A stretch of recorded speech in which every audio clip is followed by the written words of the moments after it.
Olá a todos, bem-vindos ao canal Hipdom Society.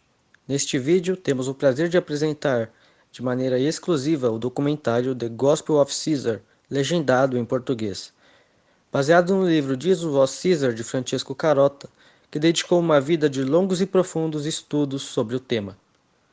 Nós da Hipdom Society e o Centro de Estudos Teoses agradecemos a audiência e pedimos que compartilhem esse material o máximo que puderem, como forma de prestigiar esse importantíssimo trabalho injustamente ignorado pela academia científica. Escutem com a cabeça aberta, nós ainda voltaremos muitas vezes a esse assunto. Sob o olho de Vales, 52.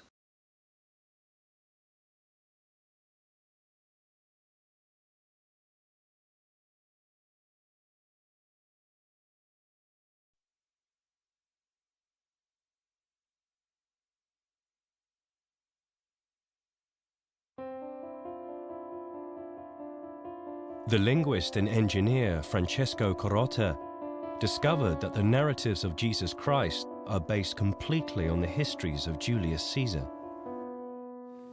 Wenn es diese historische Person wirklich gegeben hat, und es ist eine besondere Person, und zwar eine, die nicht nur gepredigt hat, die liebet eure Feinde, sondern praktiziert hat und daran zugrunde gegangen ist, wo ist das Problem? Das ist nur ein mentales Problem. Aber in Wirklichkeit ist das sozusagen das Wiederentdecken der echten Fundamente der Christenheit, die auch stehen. Die anderen sind in den Wolken. After discovering in 1988 that Caesar's biography had become the sacred story of Jesus Christ, there was a long silence.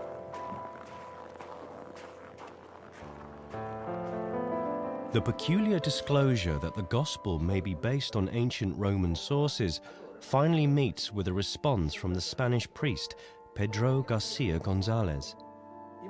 Y entonces está también Marco Antonio ahí como diciendo... Sí. The death of Caesar would then also be the source of the later account of the crucifixion of Christ. Together, they want to reconstruct the funeral ceremony for the betrayed and murdered Caesar. They investigate if and how this historic event may have developed into the story of the crucifixion. Reconstrucciones.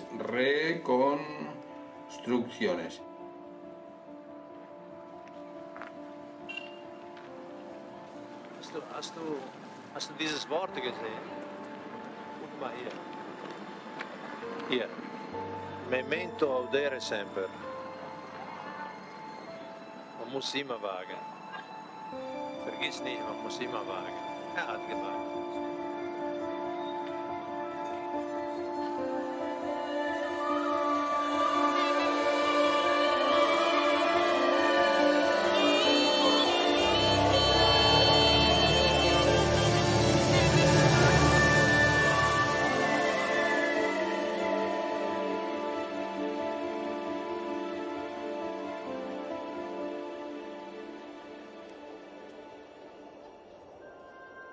Sí, mirando a la roca, porque lo que venimos a representar este funeral aquí en estas rocas que son nuestro lugar, donde tiene mejor luz. Sí, sí, ahí va a ser. Spain, in the winter of 2005. Francesco, muy bien, ¿vas bien? Sí, sí. Francesco Carota accompanies the Spanish priest, who is rehearsing with the group scenes from the days after Caesar's death. Que cuando fue asesinado cayó en tierra y quedó mucho tiempo sin que nadie lo tocara porque tenían miedo unos a otros. Hasta que 3 siervos suyos lo cogieron y lo llevaron en unas literas por todas las calles hasta la casa de su esposa Calpurnia, hasta su casa. Y Calpurnia lo recibió en sus brazos desangrados. ¿Quién hace de Calpurnia? Entonces, ¿caes muerto? Sí. Sí, no importa. Porque la nieve. Entonces, 3 siervos hacemos... Y entonces 3 siervos lo cogen y lo llevan... 3. 3. 3. Ahí tienes tu el otro aquí, 3. Francesco. 3. No, era uno de los pies y otro de los... Así. Y eso, ¿no? Y de las terrazas allí, lo ven así, ¿no? Eso. A la casa de Calpurnia lo ven, así. ¿Veis? Bien. como una cruz. Bien.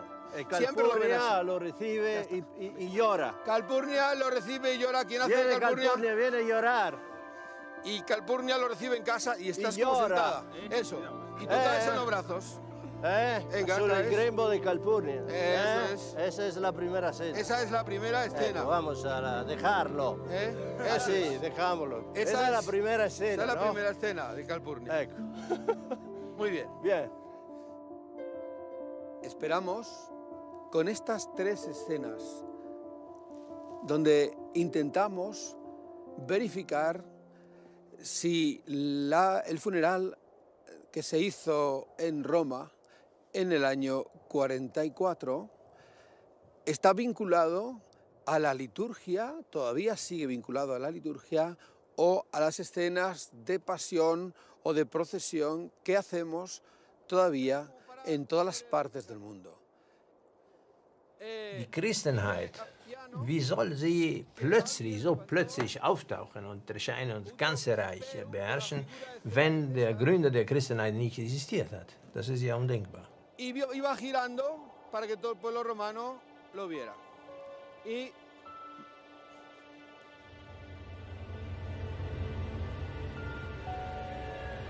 Rome, 44 BC. Gaius Julius Caesar, founder of the Roman Empire, is stabbed to death by a group of senators on the 15th of March. He posed a threat to their vested interests. For 3 days, the people grieve for their highly beloved commander and son of God. The confident Mark Antony organizes impressive obsequies for the Divis Julius. Surprisingly, Caesar has bequeathed a large amount of money to every citizen of Rome. During the funeral, an effigy of Caesar's body is erected on a tropium, a Roman victory cross. Ciao Pedro! Francesco, dimmi. Sto mostrando qui agli amici questo altarino, che cos'è? Del Divo Giulio che mi hai mandato. Sì, Divo, te l'ho mandato. Divo Giulio Iussu Populi Romani Statutum Est Del Lege Vaticano. Rufrena, è del Vaticano, sì. Del Vaticano. È la fondazione del nuovo culto, no? Esattamente. Pedro sucht. Und er findet immer was. Das heißt, er findet 100 Dinge, aber irgendwann ist immer dabei was Interessantes. Wenn du dem Pedro sagst, bring mir einen Diamant, dann kommt er mit dem Lastwagen und kippt dir das ins Haus. Und da ist vieles dabei, aber ein Diamant ist auch drin, oder 2 oder 3. Der Pedro, der findet immer was. ciao Francesco! Abbiamo la testa. Ah, bellissimo, benvenuto. Ciao. Te presento a Ángel, el Ángel. presidente. Ciao Ángel, ¿cómo te va? ¿Qué tal? Buenísimo. Genial. Tenemos la cabeza de César. La cosa de César aquí. Caput Mundi. Caput Caesar. Es que está muy bien preparado.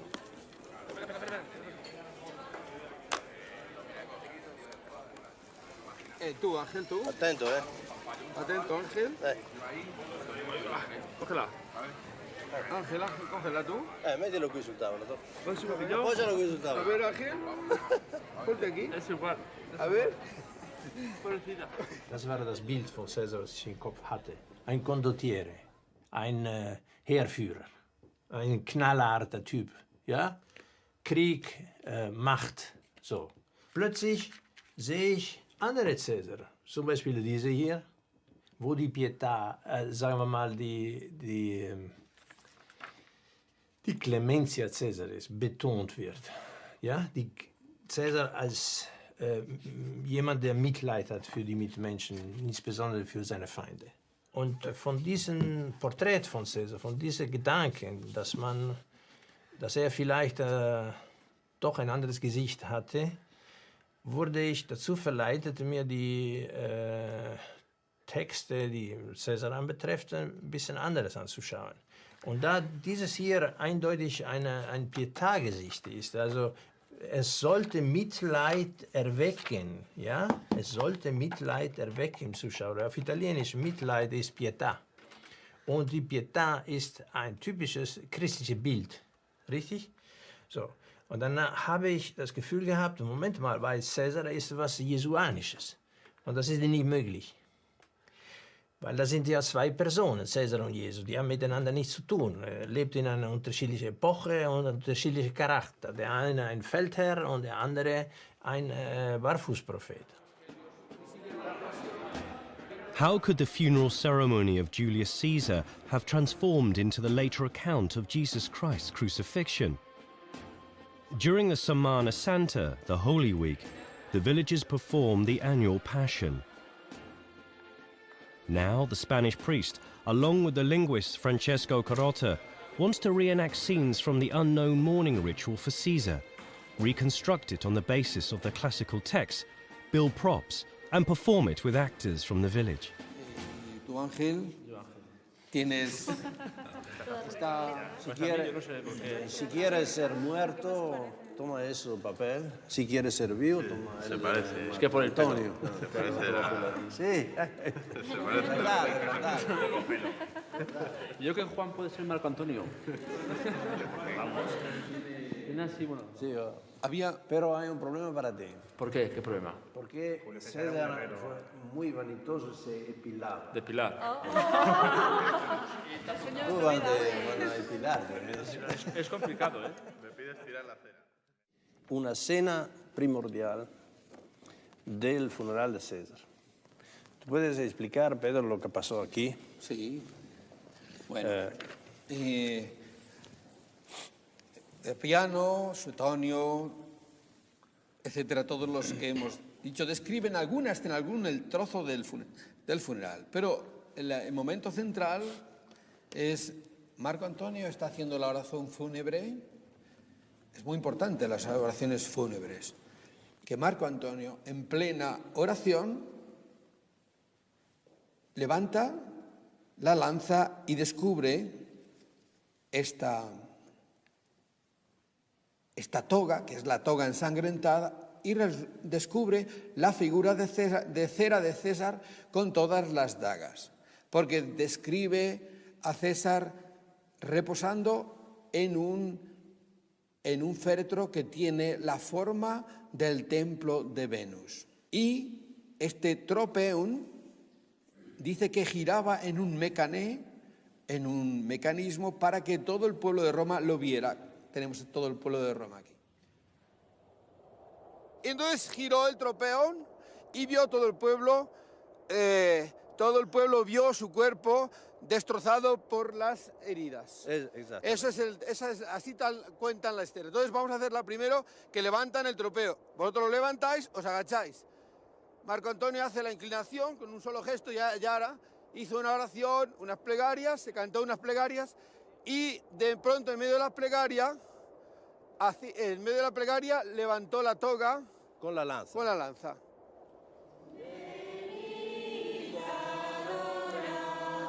Ja, Pedro hatte mich kennengelernt, nicht ich ihn, sondern er mich über das Internet. Mirad el árbol de la cruz, donde estuvo clavada la salvación del mundo. Er ist ja Priester.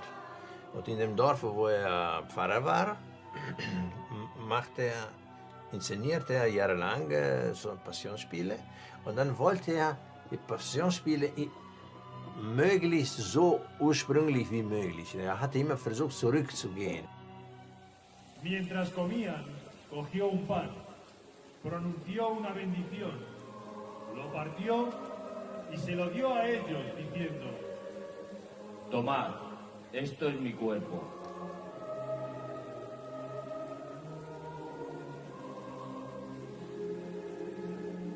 Er ging von der Passion von Matthäus zu Lukas zu Markus und dann war er bei Markus, als er gemeldet hat. Und dann bei Suchen im Internet hat er Markus gefunden, mit Markus hat er unsere Seite gefunden und dann hat er mich gefragt, ja, was gibt es ursprünglicheres und so. Und dann habe ich ihm erzählt von diesen, sagen wir mal, julianischen Spuren, die da drin sein könnten.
espera. Cógele bien, espera un momento, no le coges bien. No, no le coges medio lado. Tú, por del otro lado, vale, venga, por del otro.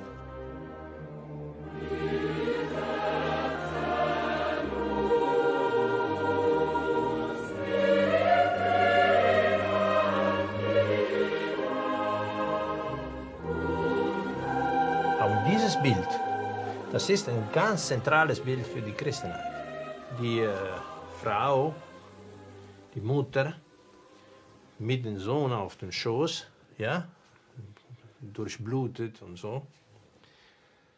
Sie wird immer ganz jung, aber fast immer, nicht immer, aber sehr oft ganz jung abgebildet, fast jünger als der Sohn, den er auf dem Schoß hat. Und diese Szene ist im Evangelium nicht belegt. Die findet man zwar in der Via Crucis, also auf dem Kreuzweg, ja, die findet überall in den Kirchen da abgebildet, aber im Evangelium steht sie nicht. Die gibt's nicht. Die ist aber bei Cäsar, die Pietà, als Traum der Carponi.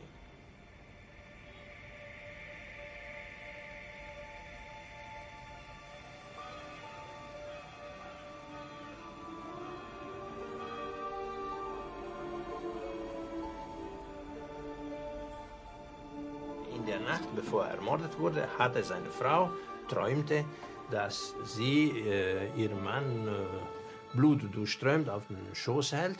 Und sie da, am nächsten Tag, wurde ihr Mann ihr nach Hause gebracht, erdolcht und blutdurchströmt. Und dann konnte sie die Leiche dann entnehmen, durch ihren Schoß nehmen. Und es war die Verwirklichung des Traums, noch schlimmer, als sie geträumt hatte. Thus, a piece of Caesar's history is preserved at the heart of the Roman Catholic Church, St. Peter in Rome. It's the Pietà by Michelangelo. To believers, it's the Mother Mary with her son. But, to the linguist, it displays the true story of the dead Caesar on the lap of his younger wife.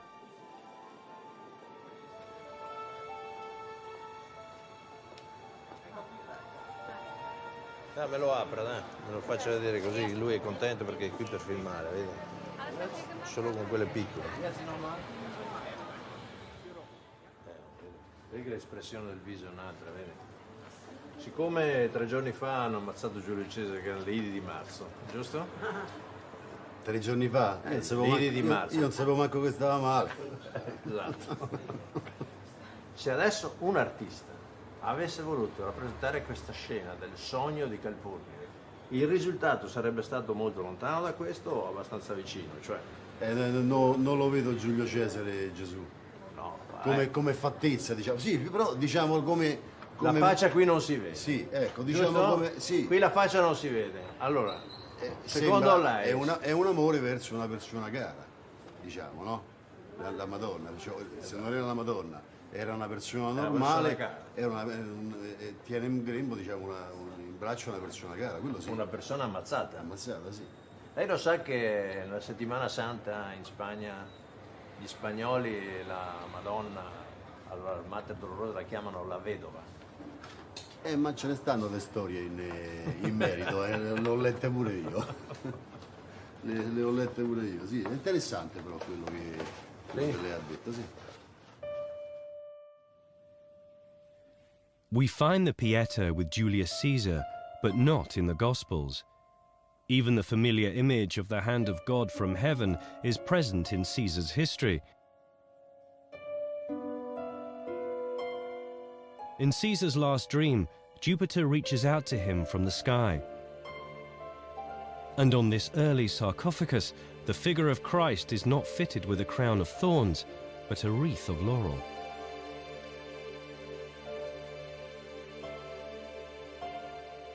Christ, who is known for his peacefulness, is frequently depicted in early images as a great military ruler and not as a poor prophet.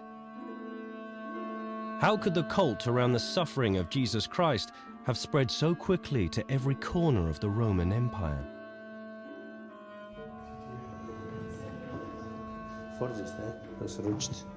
Francesco Carota couldn't let go of the possibility that the true history of Caesar hides behind the story of Christ. He ended his former activities in the IT industry and has researched almost every day now for more than 10 years. This is not old. It is So the water is until here, but somehow after 2 years it's already dried up. Und dann fing er an, die Texte zu vergleichen. Und dann habe ich gedacht, ja, das Evangelium geht von Jordan bis zur Kreuzigung. Wenn ich jetzt Cäsar eine Geschichte nehme, dann muss ich eine Parallelzeit nehmen. Und das ist vom Rubikon bis zur Ermordung Cäsars, weil der Rubikon war ein wichtiger Schritt und der Jordan für Jesus auch, nicht? Der Anfang einer anderen Zeit, so, eine andere Wirkungszeit. Und dann fing ich an zu vergleichen und da steht, schaue ich mir beide Texte in Parallel an und dann steht hier, Cäsar war in Gallien, bevor er über den Rubikon ging. Und bevor er über den Jordan ging, war Jesus in Galiläa. Jetzt habe ich hier Gallien und hier Galiläa. Dann kommen sie beide in eine Stadt. Und bei Cäsar heißt die Stadt Corfinium und bei Jesus heißt die Stadt Kapharnaum. Gallia, Galiläa, Corfinium, Kapharnaum. Und dann klingelt es schon bei mir im Ohr. The accordances between the Caesar text and the later Gospels are striking. Different expressions and stories arose from copying mistakes in the transition from the Roman sources to the first Gospel. Original military terms thus receive new meanings in the corresponding passages in the Gospel of Mark. Wir haben hier die klassische Quelle, Velleius Paterculus. Diese Wörter kommen vor auch im Markus Evangelium. 2 Wörter kommen wörtlich, eine identisch vor, Legiones und Legio. Eine in leichter Abwandlung, Monumentis und Monumentis, interessanterweise auch im selben Fall. Und das andere Wort, Obsessis, wird umgeschrieben, ja, mit Homo in spiritu immundo und den anderen Requisiten der Belagerung, die Catenis, Ligare, Compedibus und Compedes und so weiter. Sekunde bitte.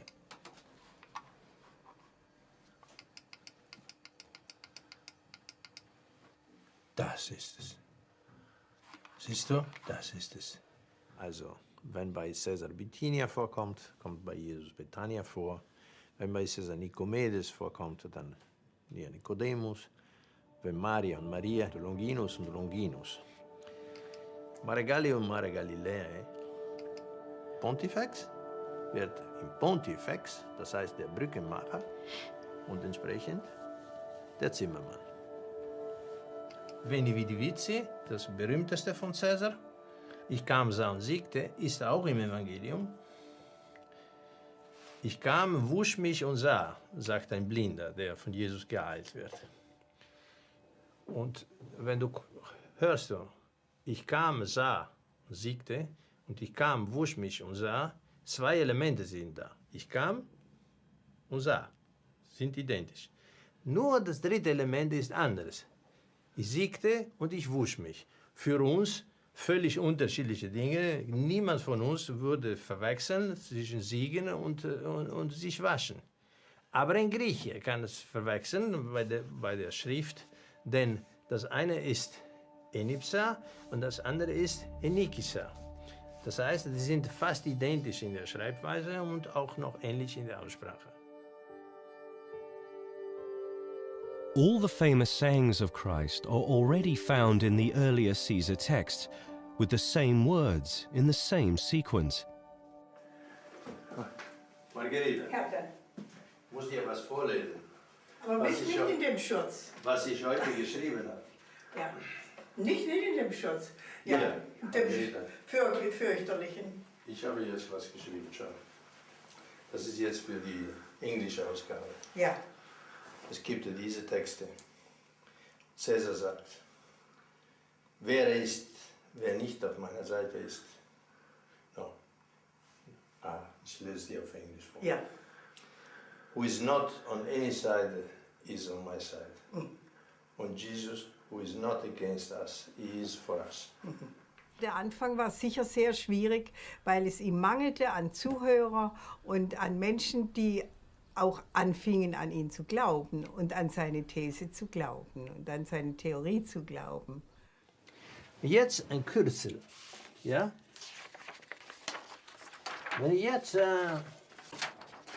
Wenn wir kürzeln heutzutage, wir nehmen erste Buchstabe, richtig?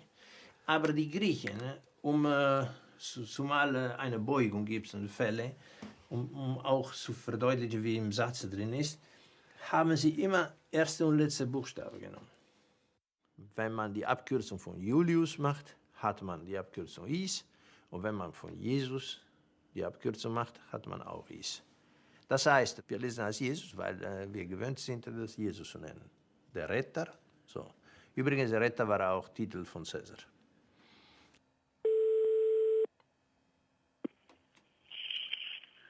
Maalestar. Salut Fotis, c'est Francisco. Salut. Comment tu vas?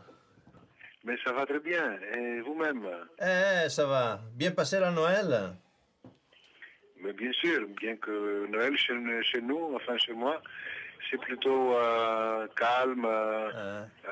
On prend le temps pour réfléchir. I received it as a shock. As an Orthodox, Greek Orthodox, I was not prepared to accept not only that Jesus was not a historical figure, but also that he was of Roman origin. A change of paradigm in the history of religion.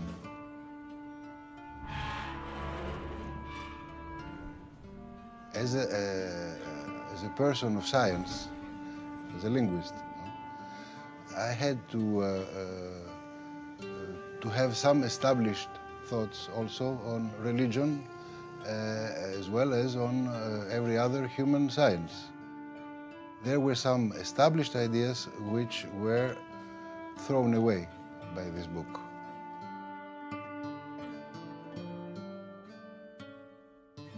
If you can prove that Caesar was crucified somehow, his effigy was crucified, as one can see when one reads the book, and that we have a crucifixion of Caesar as we have a crucifixion of Christ, then you have good proof.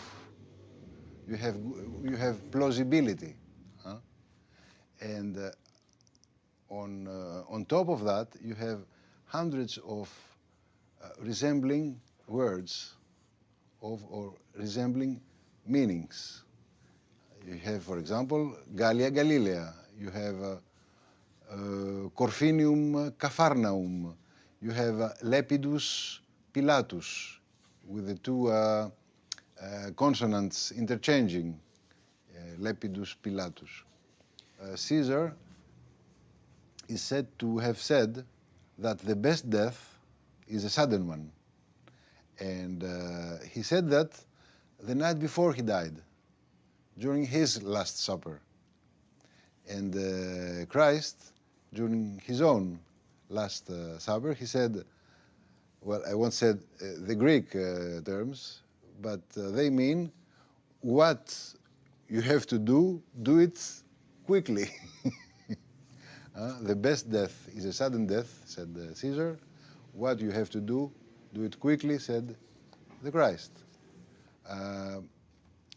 You have the famous alea iacta esto by Caesar, which seems to have become, in Mark's Gospel, essan gar alies, which means in Greek, because they were fishermen, and Mr. Carota says that their fisher of men is implied, rather than fisher of fish. Alea becomes alies. We have a formal correspondence. By itself, this is not proof, but it's plausible.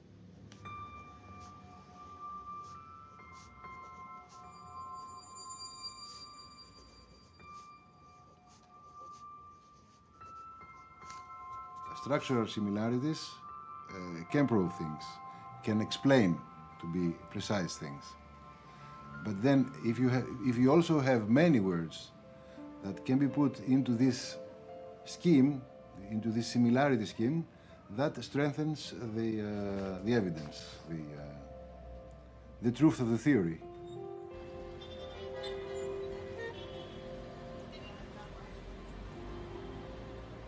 Manchmal, wenn ich in der Kirche bin, ich gehe nicht so sehr oft in die Kirche, aber wenn ich in der Kirche bin, dann denke ich, irgendwas läuft anders hier, wie das, was ich jeden Tag höre und was ich mich mit beschäftige.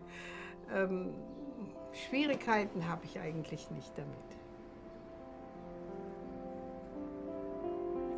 Es ist exakt die Beschreibung der Ermordung Cäsars. Einer kam und küsste ihn und der andere fasste ihn an die Schulter und zog die Klamotten von der Schulter. Und das war der Augenblick, wo sie zugeschlagen. We find all the characters from Christian narratives in the earlier history of Caesar at the same positions with similar meanings. The congruences are striking. Both are Son of God. Both die on the same date, the 15th of March and the 15th of Nisan. Both are accused of striving for kingship. Both wear a red robe and a crown, Caesar a crown of laurel, Christ a crown of thorns. Both are shown on a cross. Caesar's pierced body as a wax figure on a cruciform tropium, and the also wounded Christ on a cross. Both are pierced by a soldier named Longinus. Both have encounters at night, Caesar with Nicomedes, Christ with Nicodemus. In both accounts, a decapitated head is presented, the head of Pompey and the head of John the Baptist. Both have a traitor, Brutus and Judas. Both have someone who washes his hands of the betrayal, Lepidus and Pilatus. Both have a special relationship with a woman, Caesar with Cleopatra and Christ with Mary Magdalena. Kleopatra und Magdalena sind zwei unterschiedliche Namen. Richtig. Aber Magdala bedeutet Turm. Und Kleopatra war in Alexandria, war König in Alexandria, berühmt wegen des Pharos, des Leuchtturms. Ja? Das heißt, die war die Frau von der Stadt von Turm. Und das, wie wir heute sagen würden, wenn sie Pariserin wären, sagen würde die Maria von der Tour Eiffel. Und das wäre die Maria von Paris. Ja? Und so damals auch. Und übrigens, ihr Name taucht auch auf im Evangelium, denn es gibt ein Evangelium, wo eine Maria von Kleopas vorkommt. Das ist der Anfang des Namens von Kleopatra. Ja?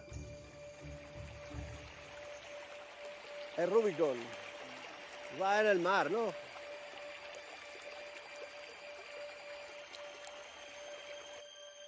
Y ahora vais, como le veis en la duda, os ponéis aquí en esta zona, no pasáis. Aquí le veis como en la duda, le miráis, que está en la duda de pasar o no pasar. Our Father, which art in heaven, hallowed be thy name. Thy kingdom come, thy will be done, on earth as it is in heaven. Give us this day our daily bread, and forgive us our debts as we forgive our debtors. And lead us not into temptation, but deliver us from evil. Y en el Padre Nuestro hay una otra cosa que dice, perdónanos nuestras deudas, ¿no? Así como nosotros perdonamos a nuestros deudores, que ahora se ha transformado diciendo perdónanos nuestras ofensas. Y eso no funciona. Pero al principio era, perdónanos nuestras deudas, porque había arreglado el problema de las deudas. Había arreglado el problema de las deudas de todo el mundo. ¿Cómo hizo? ¿Cómo hizo? ¿Cómo hizo? Hizo que decretó que todos los que renunciaban a exigir el dinero de sus deudores, todo el que renuncia a había exigir el derecho de no pagar sus deudos que había, porque muchas personas eran creditor y debitor contemporáneamente.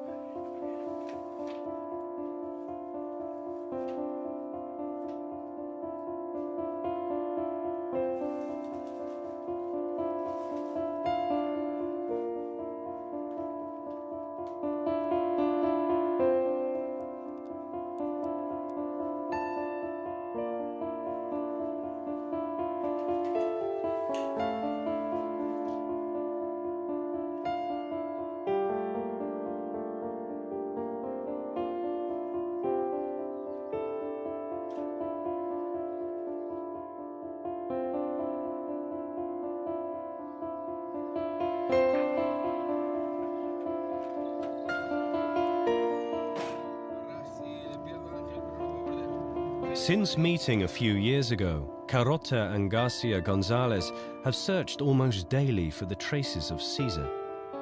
For their reconstruction, they also investigate the old attributes of the early Easter rites to find out if they match those of Caesar's funeral ceremony. In Segovia, there is a figure of Christ in an old gilded shrine that shows great similarity to the description of the small temple in which the dead Caesar was laid out. This shrine would be a later model of the funeral temple of Caesar. Tiene la forma de un templo, ¿no? Antiguo, ¿no? Con las columnas jónicas aquí, ¿no? Sí, tiene como si fuese, porque se puede pensar que cuando se hacía la representación, se puede pensar que cuando se le descendía, se le metían, digamos, en la urna como si fuese un dios, una como divinidad. si fuese una, para meterle en el sepulcro, o sea, Sí, un ataúd, pero es un féretro, pero en forma de templo. Se puede pensar esto. Und deswegen ist für unsere Konstruktion interessant, dass wir hier etwas finden, das eigentlich exakt der Beschreibung von Sueton entspricht. Und wir sehen aber auch, dass es auch handlich ist. Zum Beispiel hier konnte es transportiert werden. Und da steht in der Quelle, dass die Senatoren und die anderen Honoratioren das selber getragen haben. Und man sieht, dass hier die Möglichkeit gibt, damit viele Leute das tragen. Das ist nicht ein Grab, sondern das ist ein Ciborium, um die Leiche für das Funeral, für das Begräbnis zu tragen. Aquí hemos descubierto algo muy interesante, que el templo, el féretro, por decirlo así, tiene la forma del templo de Venus. Mira cómo tiene las columnas, que en el templo de Venus son así, sí. Son del mismo estilo. ¿Ves el estilo que tiene?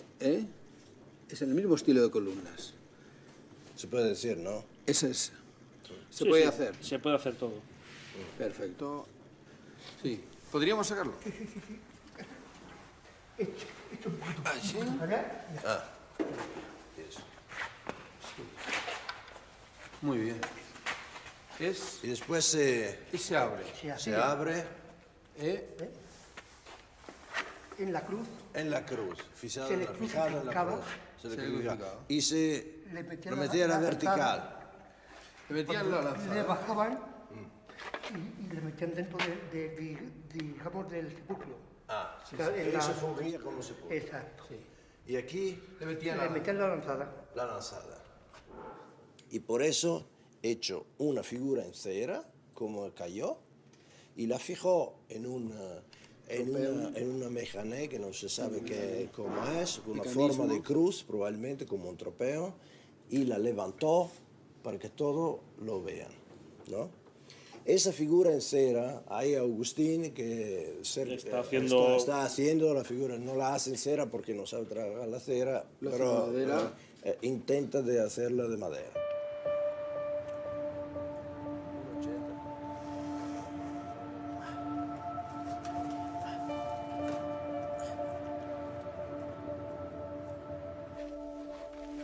Toma.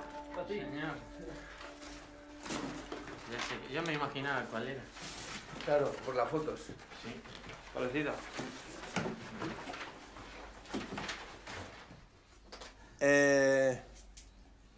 Así era César vivo. Y como ves, es una expresión de un vivente. Sí, sí, sí. Hay que decir una cosa, que nosotros naturalmente la figura de cera era una figura de César ya muerto. Si vemos una de las primeras representaciones del Cristo, que se ve a Londres. En Londres. En una caja de marfil y boribox. Sí.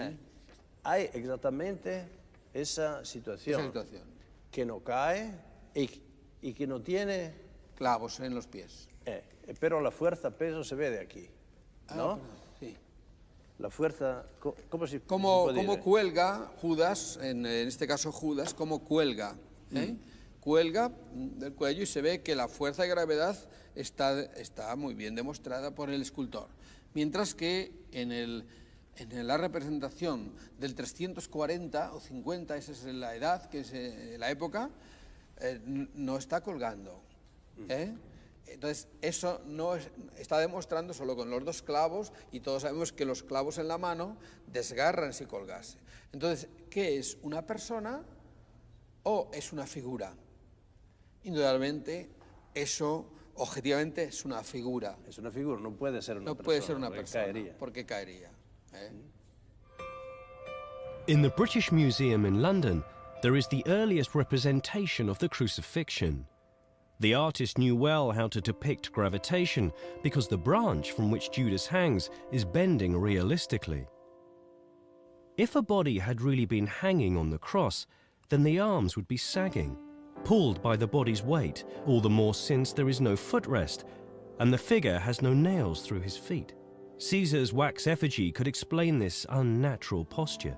This is one of four sides of a box made of elephant ivory. What makes this piece so important is that it is probably the earliest known representation of the crucifixion in a narrative context. That is, it just doesn't show an isolated image of Christ crucified, but with, for instance, one of the soldiers, Longinus, at the side of the cross.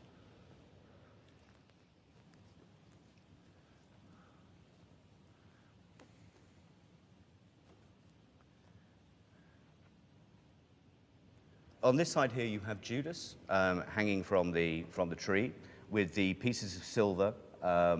He betrayed Christ at the very bottom underneath his feet.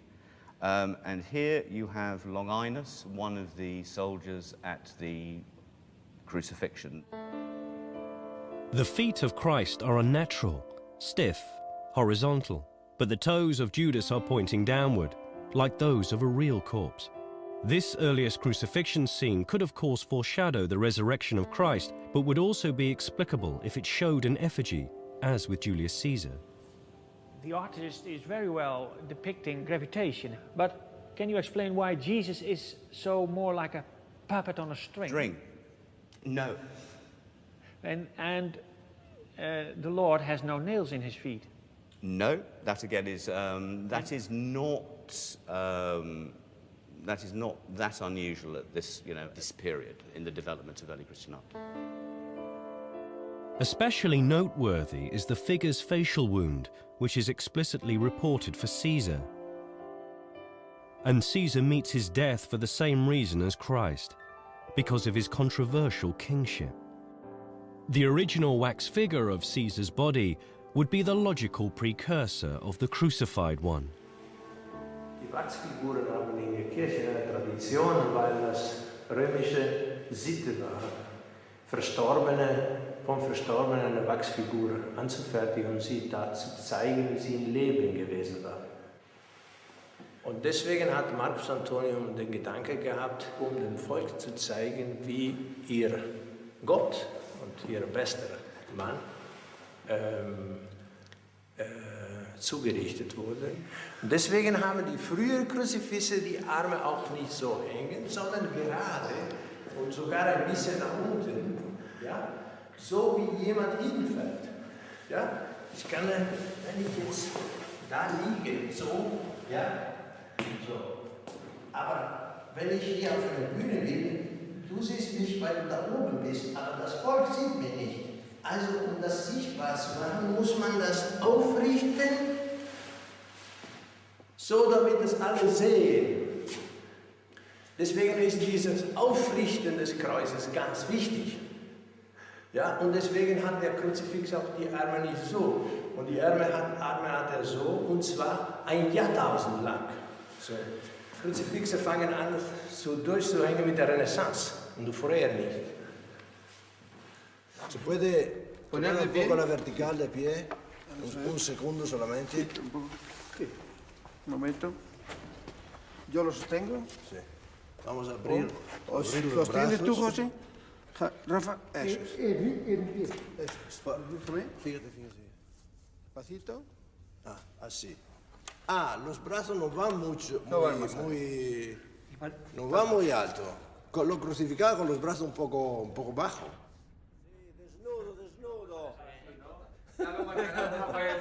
Esto es una... Como te he dicho antes, bueno, pues... Es que desnudo y Tienes muerto que son bajarte cosas más, muy complicadas. más para allá.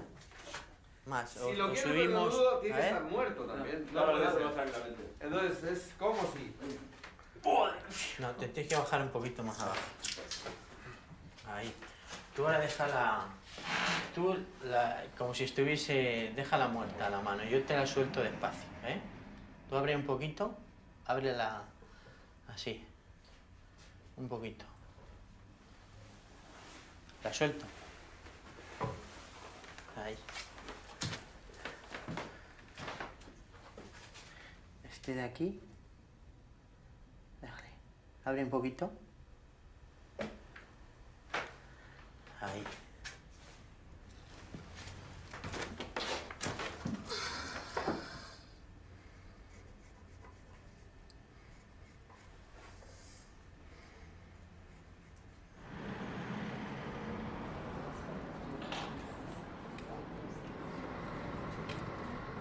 Goedemorgen, jongens en meisjes. Het is Goede Vrijdag.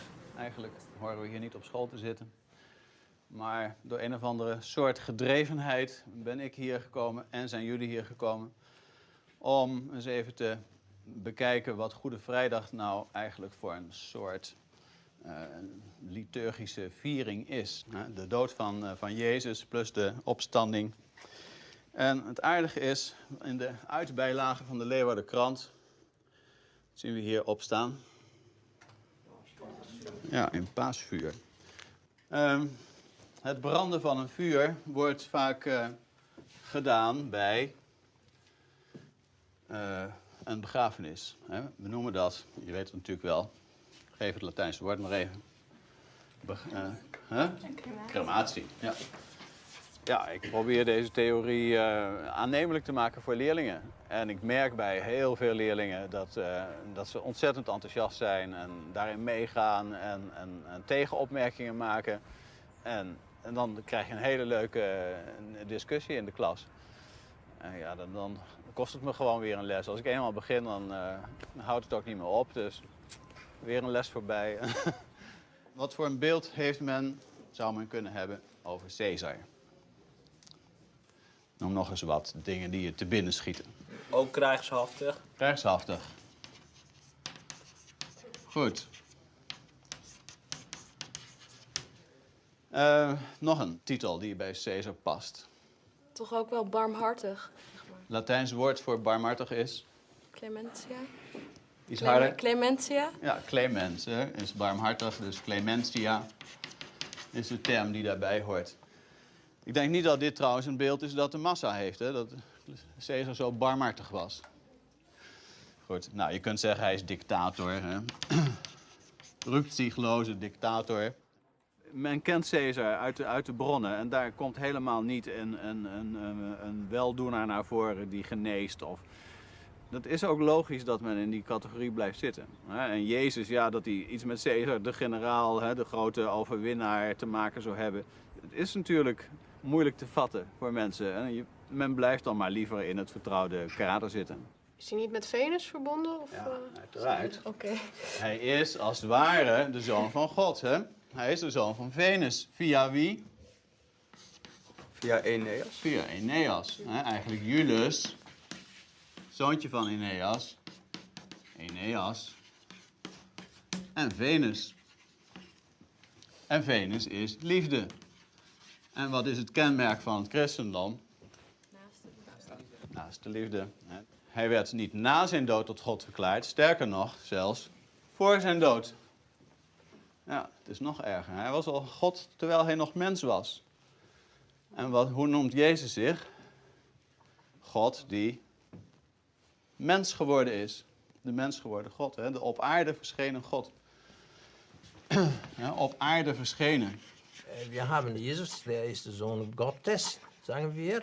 Und Cäsar, Sohn der Göttin. Wir machen den Unterschied. Aber der Grieche nicht. Er sagt, beides sind Sohn Gottes. Weil Gott bedeutet beides. Maskulin und Feminin. Das heißt, da musste ich auch feststellen, dass Cäsar, er hatte nicht nur ein jesuanische Züge, sondern er ist auch ein Sohn Gottes.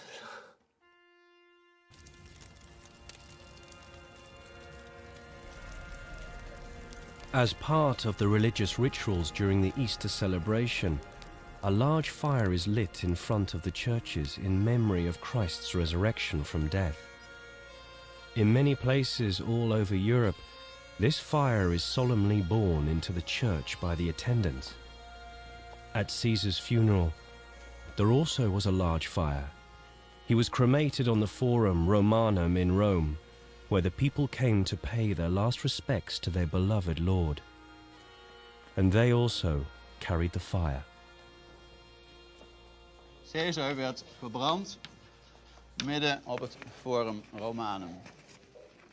Als we die twee met elkaar verbinden, dan is het toch wel aardig om te zien dat beider dood verbonden is met een woord dat eigenlijk precies hetzelfde is.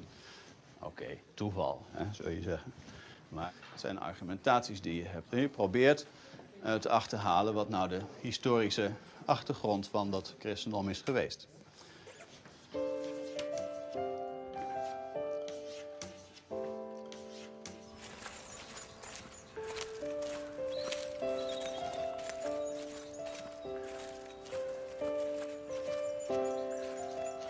Jesus fällt das dritte Mal unter dem Kreuz. Das geht auch auf die Cäsar-Geschichte zurück. Der fiel wegen epileptischer Anfälle und das kannte man von ihm. Also musste dann auch bei Jesus das vorkommen und obwohl es im Evangelium nicht steht, fällt er 3 Mal unter dem Kreuz. Das sind die vielen epileptische Anfälle, die Cäsar gehabt hat.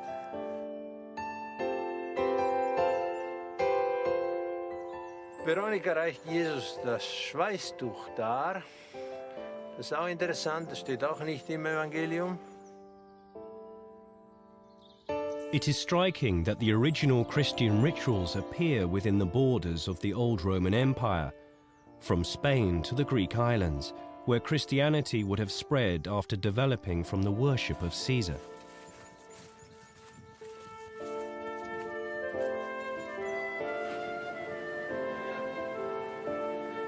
Carota and Garcia Gonzalez traveled to Cyprus to study a ritual with Carota already photographed on an earlier expedition.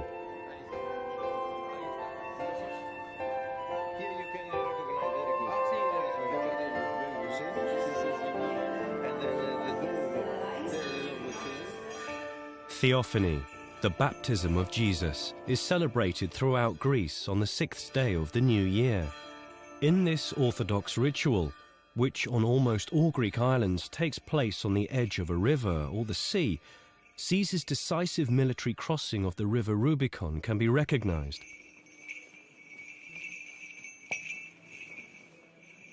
Upon entering, the Metropolitan is domed with the red gown, a symbol of imperial power.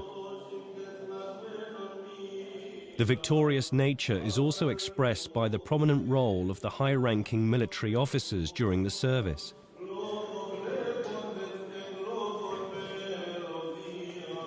The Metropolitan sits down on the throne that shows the imperial eagle. Next to it, on the cross, is also a lion, the symbol of the evangelist Mark, but also of Mark Antony.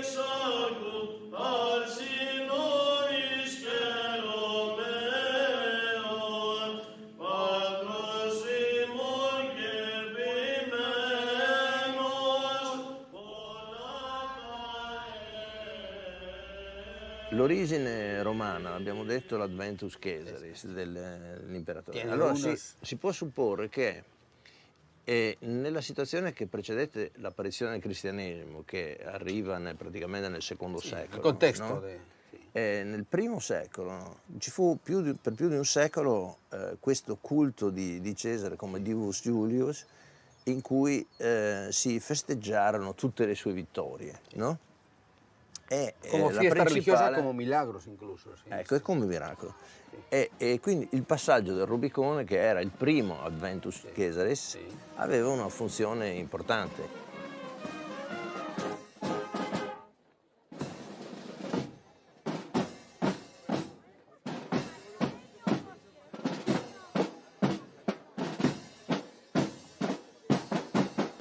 Allora, se vediamo questo testo qua, vediamo che ritroviamo molti accessori, molti elementi che abbiamo visto anche in questa situazione qui, perché abbiamo il flauto e la tromba, erano gli elementi importanti nella marcia che suonavano oggi.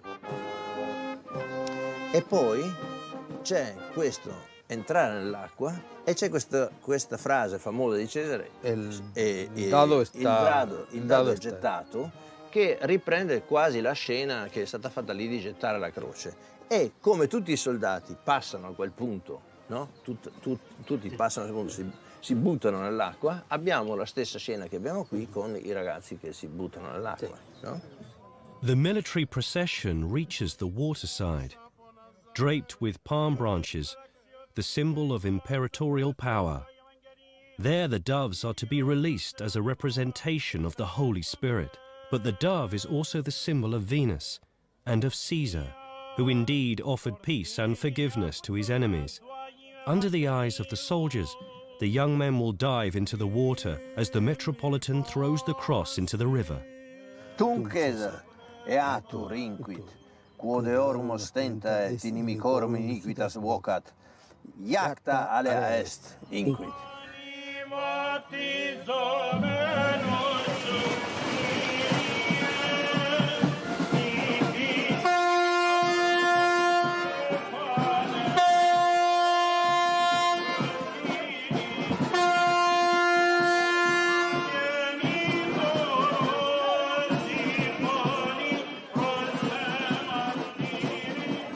Caesar's heroic adventures finally transform into the miracles of Jesus, when both navigate their ship through dangerous seas, when both reassure their men not to be afraid and not to worry.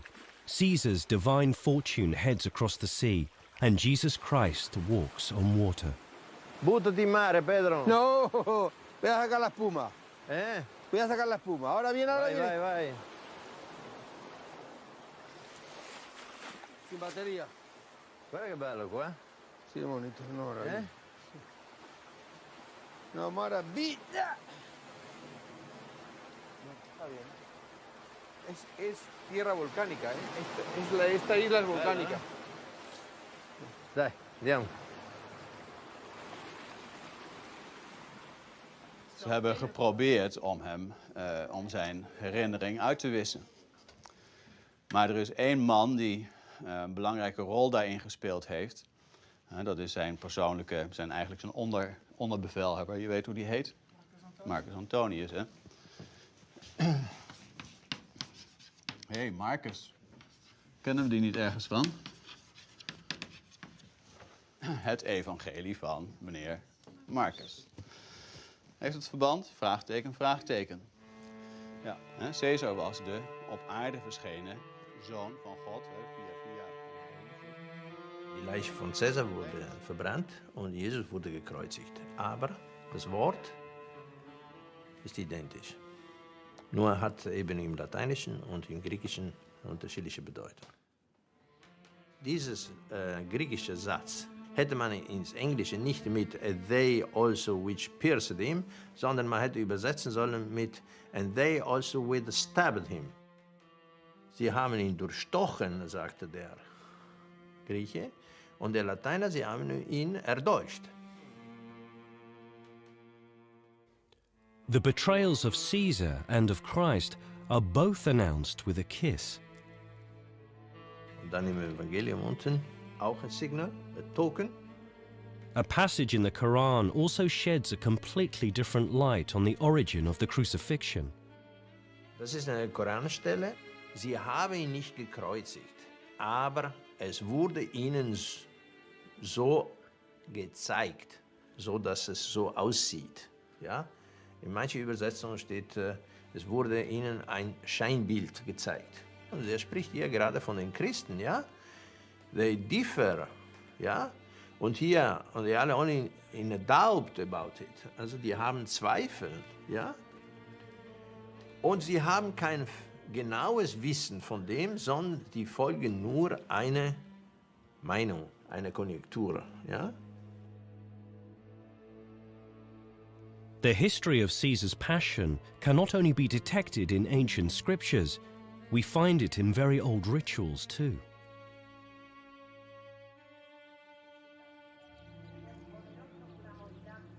Bercianus de Aliste is a remote village near the Portuguese border. Here, an ancient passion ritual has been preserved as part of the Holy Week, the Semana Santa.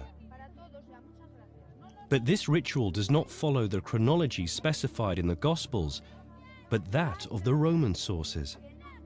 Christ dies on Good Friday, but in this ritual, he is already dead on Thursday. And on the Thursday, women weep at his body. The host, the symbol of the true Corpus Christi, is also distributed on Thursday. Here, even before the crucifixion, the deceased Christ is represented by a priest lying on the floor.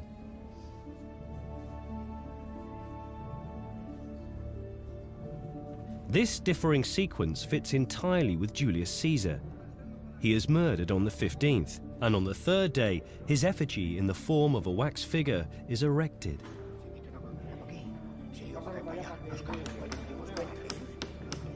The extensive discussions repeated each year, the insistent hammering and constructing are supposed to refer to the crucifixion of Christ, but they also echo the turmoil and improvisations during Caesar's funeral.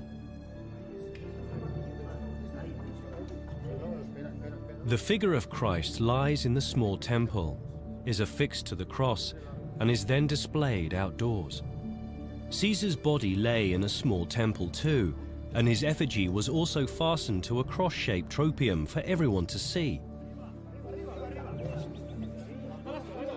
With laborious practical diligence, the cross, bearing the likeness of Christ, is erected on the square, so that all residents can see it, as with Julius Caesar.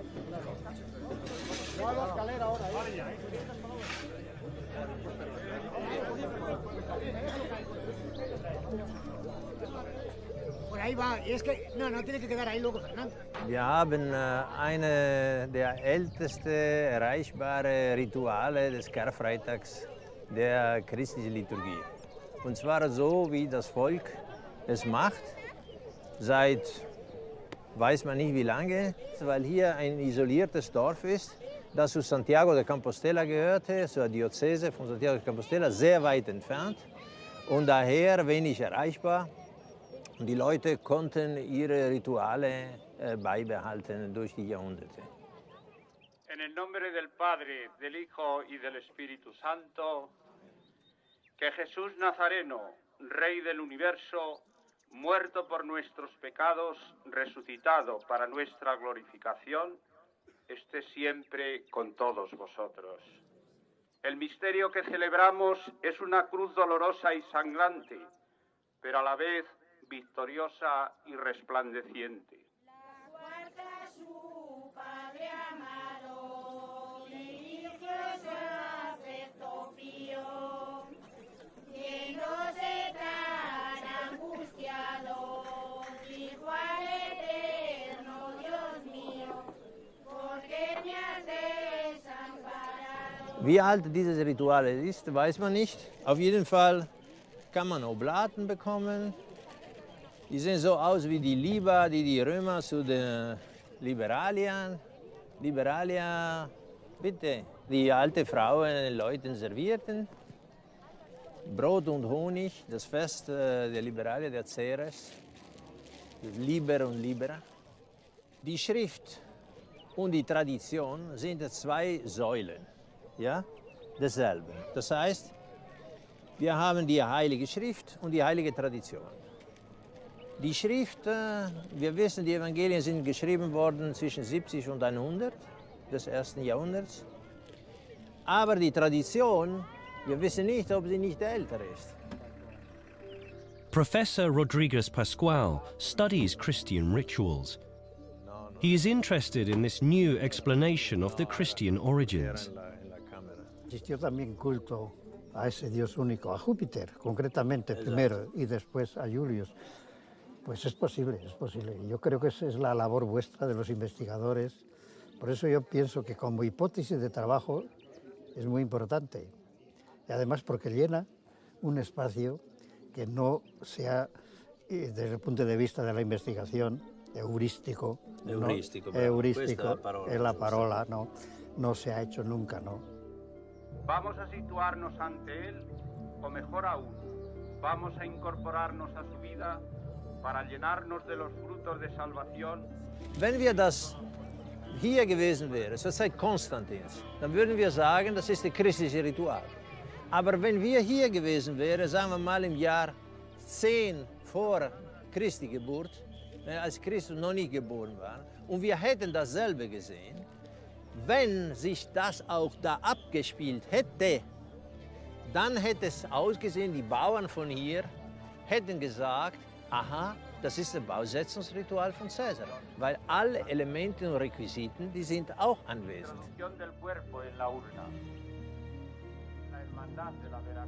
Da wurde ein Ciborium gemacht in Form von einem Tempelchen. Da war eine Figur drin. Zur Zeit Cäsars war eine Wachsfigur. Hier ist mehr Holz als Wachs, aber auf jeden Fall eine Figur. Diese Figur wurde an ein Tropäum gehängt. Für Cäsar wurde es dem Volk gezeigt, um dem Volk zu zeigen, wie die Mörder ihn zugerichtet haben. So, das heißt, von diesen Ritualen wird uns gesagt, das ist uralt und wir wissen nicht, wann angefangen hat. Hat es angefangen zur Zeit Konstantins oder vielleicht ein bisschen früher, dann würden wir sagen, es ist christlich. Aber hätten wir dasselbe gesehen vor Christus, dann hätten wir gesagt, das ist das Beisetzungsritual Cäsar. Das heißt, wir sind in der Situation, die der deutsche Theologe Edelbert Stauffer in den 50er Jahren beschrieben hat. Er hat gesagt, Achtung, die Osterliturgie, insbesondere die Karfreitagsliturgie, die folgt nicht dem Evangelium, sondern folgt dem Beisetzungsritual Cäsars.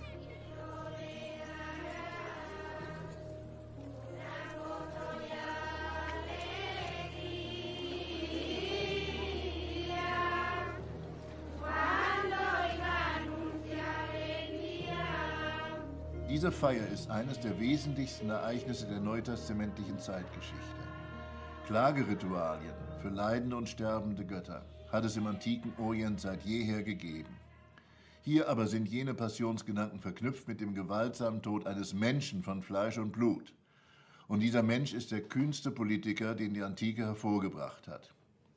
Hier wird das politische Evangelium von der Clementia Caesaris zur Passionsklage. Diese Passionsklage aber wird zur Anklage und zur Gerichtsbotschaft. Nicht genug. Hier sind, 75 Jahre vor dem Tode Jesu, gewisse Motive vorweggenommen, die später eine große Geschichte haben in der Karfreitagsliturgie der römischen Messe.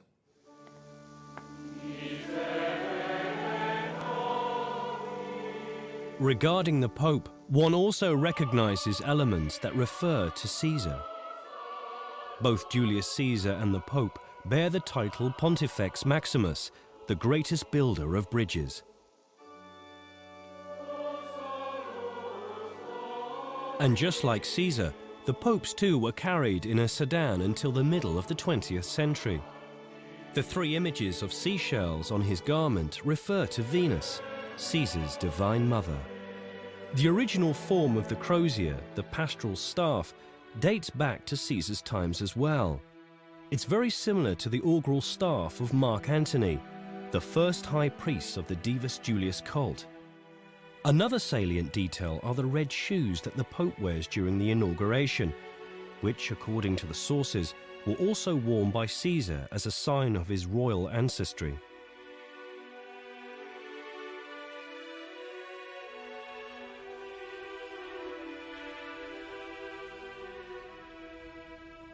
And the memory of a wounded body is symbolized on the Pope's pallium, a central part of his garment, by dagger-like pins, the so-called nails of Christ.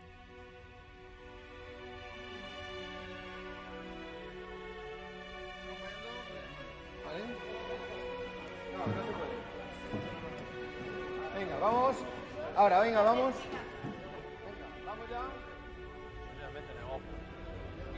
Sí, pero eso mañana lo hacemos bien. Venga, ahora hacemos solo la posición. Sí, sí, venga, va así, vamos. Va muy bien. Giramos, eso es. Y lo llevamos, eso es. Eso es. Este es el elemento, ya está. Esto con este elemento vale. Sí. Perfecto, ya lo ponemos ahí. Perfecto, ya está. Marco Antonio, te quedas ahí, ad caput, en la cabeza te quedas, perfecto, muy bien. Adesso mettiamo su il trofeo con veste.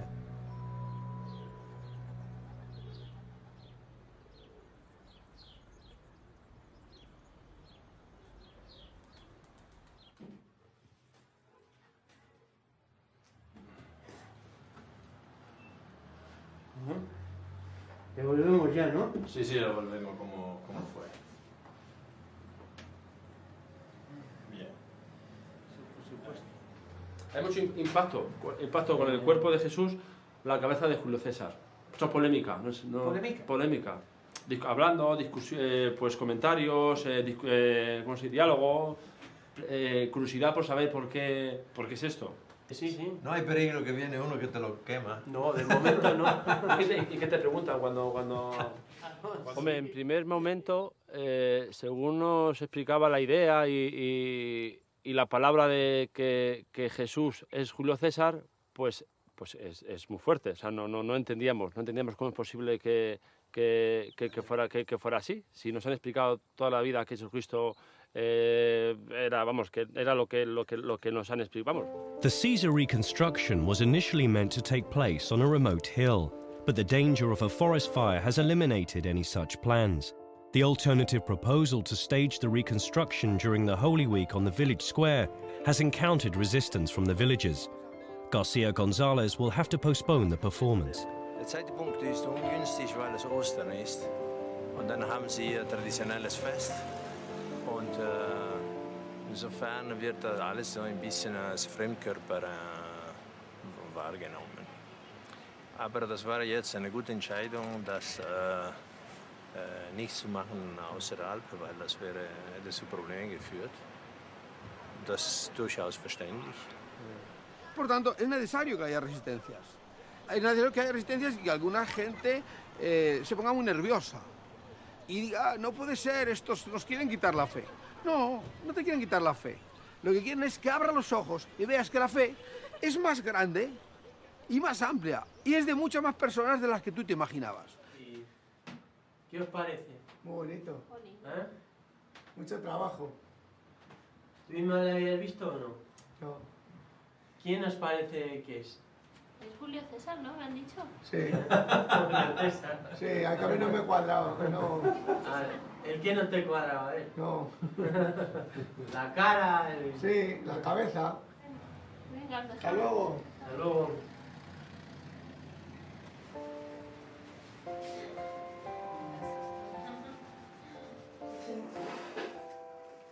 The linguist is preparing for a congress with the topic Did Jesus really exist as a person? Das, was vorhin angesprochen haben. Until today, there is no convincing scientific proof of Jesus as a historical figure. Diese zwei Orte, die sind bekannt, dass Caesar an diese beiden waren, als nach oben ging. Ja? Hier Kleopatra, da Veni Vidi Vici und hier Tiros und Sidon. So. According to the linguist, the stories of Caesar were relocated together with his veterans who had fought for him in Gaul and had founded colonies in ancient Palestine. Ravenna, Navera, verkehrt rum, silbenmäßig geschrieben, und Navera, Nazera, alter Name, Nazareth ist später rausgeworden. Und was macht er dann? Der geht hier runter, über Ariminum, Ancona und so, und er geht nach Corfinium. Hier ist hier Corfinium. So. The Roman sources mention Caesar's visit to Tyre and Sidon. The two cities do appear in the earliest Gospel, but were faded out and displaced in later Christian writings. Und da sich alles hier abspielen soll und man lässt sozusagen von Gallien nach Galiläa bringen und das hier alles hier rum abspielen, dann sieht man, dass Tiros und Sidon viel zu weit von Schuss sind.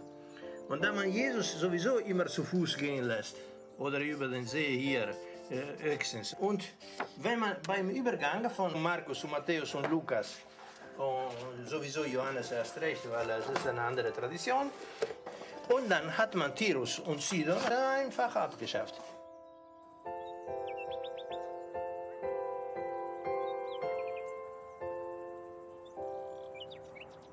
Bien, y sin más, le damos el mismo tiempo a Francesco Carota para que exponga su teoría. Agradezco muchísimo al profesor Piñero que me das la oportunidad de hablar aquí. Mi ponencia es completamente diferente, es el Evangelio. ¿Quién ha dicho esta frase? No penséis que he venido a traer paz a la tierra, no he venido a traer paz sino espada. ¿Quién ha dicho eso? ¿César o Jesús?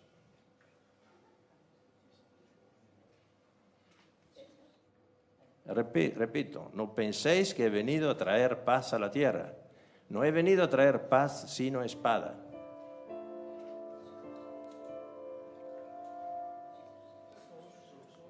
Ah, Jesús. Bien. En Mateo 10:34.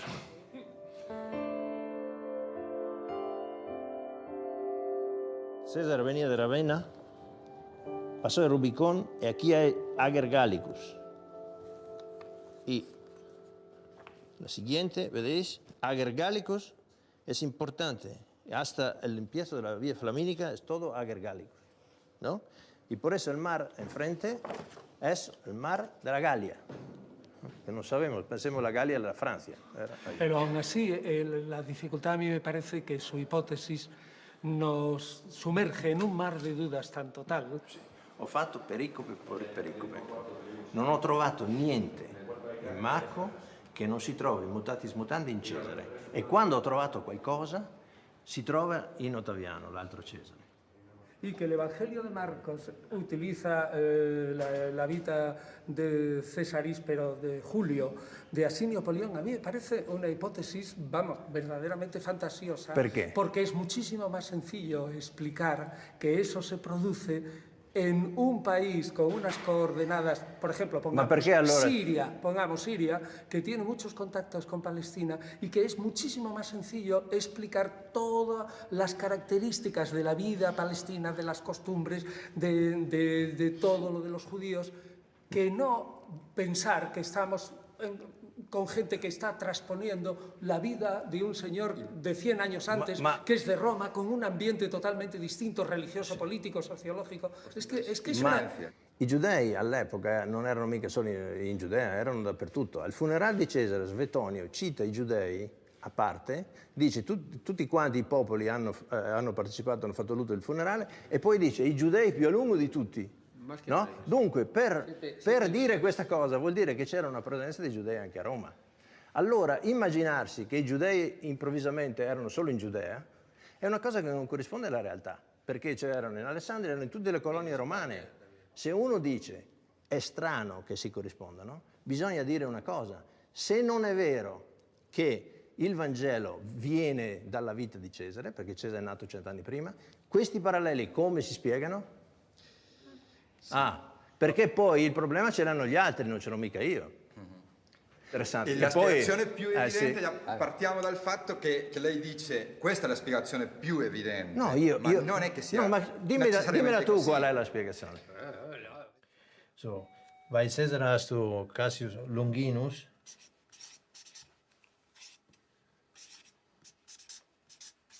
Und bei Jesus hast du der Centurio Longinus. Ja? Auch was sind die? Ja? So. Und dann hast du Namen, die sich ähneln. So.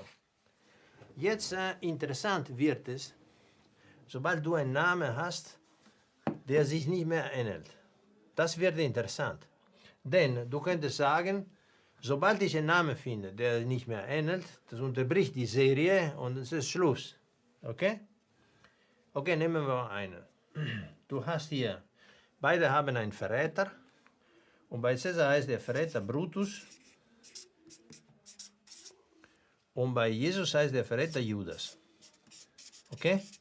Und dann kannst du sagen, okay, die Serie hält an, insofern beide einen Verräter haben. Ja?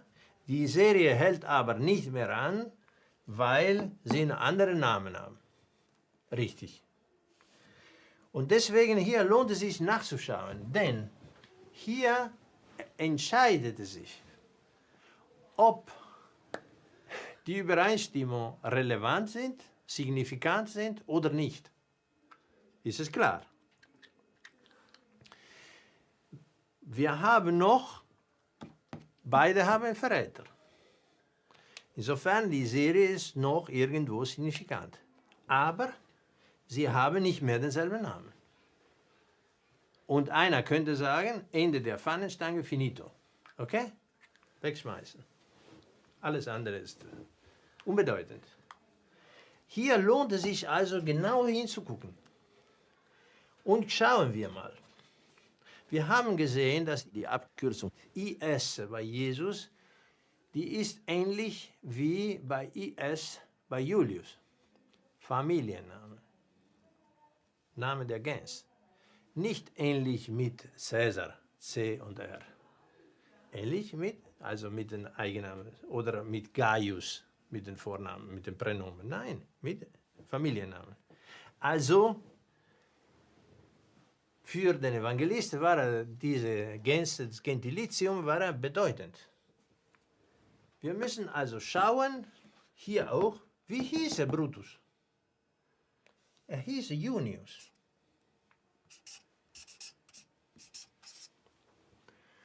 Und Junius, wie schreibe ich Junius auf Griechisch? Es gibt andere Beispiele. Zum Beispiel, man nimmt an, dass Lukas von Lucius kommt. Ja? Lucius, Lukas. Man nimmt an. So. Also wenn das stimmt, so wie aus Lucius Lukas wird auch aus Junius Jonas. Okay? Kann man annehmen. Selbe Zeit, selbe Phänomen. Okay? Jetzt schreiben wir hier griechisch Jonas. Ja? Von Junius, Jonas. Und jetzt vergleichen wir mit der griechischen Schreibweise von Judas.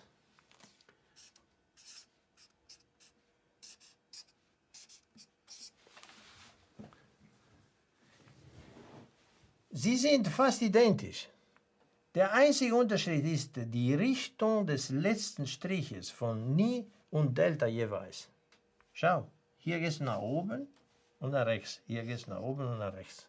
Der Duktus. Schau dir den Duktus an. Hier geht es nach unten und ein bisschen nach rechts. Hier geht es nach unten, ein bisschen nach rechts. Jetzt gehst du hier nach oben und rechts. Das ist der Duktus. Und hier gehst du nach links. Das heißt, diese zwei Namen unterscheiden sich nur im Duktus vom dritten Strich von einem Buchstaben. Die sind fast identisch. Wenn die Schrift ein bisschen nicht ganz leserlich wäre, dan hättest du es anders waarnemen kunnen. Er is nog één ding waar ik me echt over verbaas. En dat is al die afleiding met die namen die over elkaar heen worden gelegd. En dan is het baboe, biba, zo gaat het dan. En zo wordt het steeds wat anders. En dan denk ik van ja, dan kun je eigenlijk van elke naam wel een andere naam maken. En dan kun je alles wel over elkaar heen leggen. En ja. Ik bedoel, ik heb als tweede naam David, hij heet David. We zitten beide op het gymnasium, hebben hetzelfde profiel, zijn ongeveer even oud. Ja. Dus, jij zou hem kunnen zijn. Ja, maar je weet het maar nooit. Dus dat vind ik heel dit is twijfelachtig. Dat is een gegrond argument natuurlijk. Hè? De vraag is in hoeverre je dat soort naamverschuivingen zomaar ongestraft kunt doen. If it's necessary for the Christian religion that he is a historical person, that Christ is a historical figure.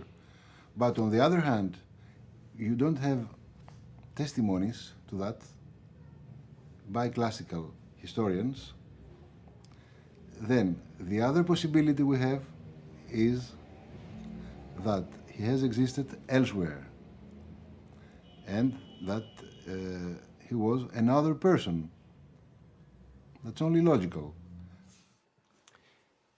Wenn du jetzt sagst,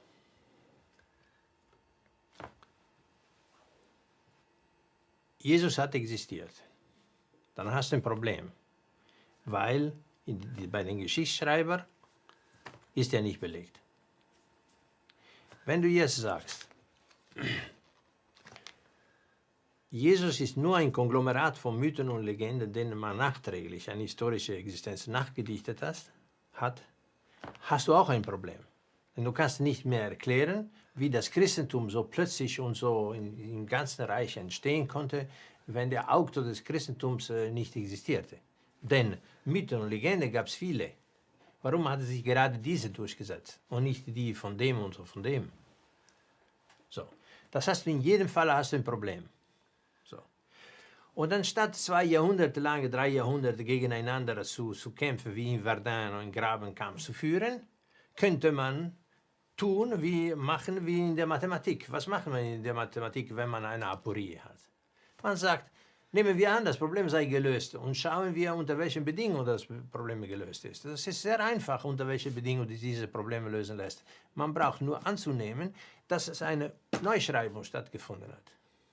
Das erklärte dann, warum du in Galiläa nicht findest, unter seinem Namen nicht findest. Und das erklärt, warum es ihn wirklich historisch gegeben hat. Es ist jemand anderes gewesen, der hat woanders gelebt. Nicht in Jerusalem, sondern in Rom. Nicht in Galiläa, sondern in Gallien. Ja?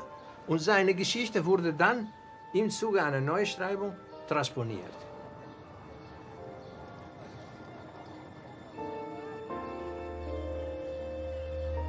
"2,000 years of religious history have transformed the cult of Divus Julius into present-day Christianity. In text and tradition, the heroic deeds of the Son of God transformed into the miracles of the other Son of God. Divus Julius was worshipped as Christus by his veterans in the Caesarea, mainly in the former Roman colonies of Palestine. Diese Legionäre, diese Kindeskinder der Veteranen, hatten natürlich eine besondere Bindung mit ihrem Ktistes, mit dem Gründer, dem Kreator ihrer Kolonie, weil jede Kolonie pflegte die Verehrung des Gründers. So.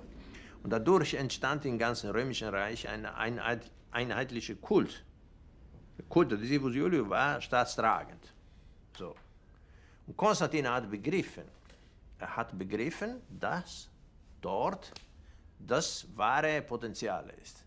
Und als er gesagt hat, in hoc signo vinces, und angeblich im Himmel dieses Zeichen gesehen, was wir gesehen haben, ist dasselbe Zeichen des Sidus Julius, dann wusste er auch, welche Leute dieses Zeichen erkannten.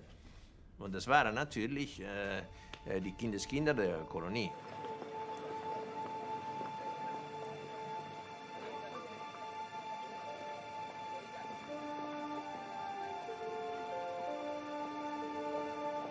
Unter der St. Peter Basilika liegt eine Nekropole. Und das sind vorchristliche Gräbermeister, bis auf eins, das ist das Grab der Juli. Das Grab der Juli Das liegt gerade im Mittelpunkt der Kirche. Das Interessante ist, dass alle anderen Gräber, die da sind, sie haben wenig oder hauptsächlich heidnische Bilder. Und gerade nur im Mausoleum der Juli, da sind christliche Bilder da. Interessanterweise aber diese christlichen Bilder, die gehen unmittelbar zurück zum Kult, auf den Kult des Divus Julius. Und es gibt eine Kontinuität aus diesem Julius, der erste große Julius, und dem Mausoleum der Juli, als ob die Juli ihre Tradition aufbewahrt hätten.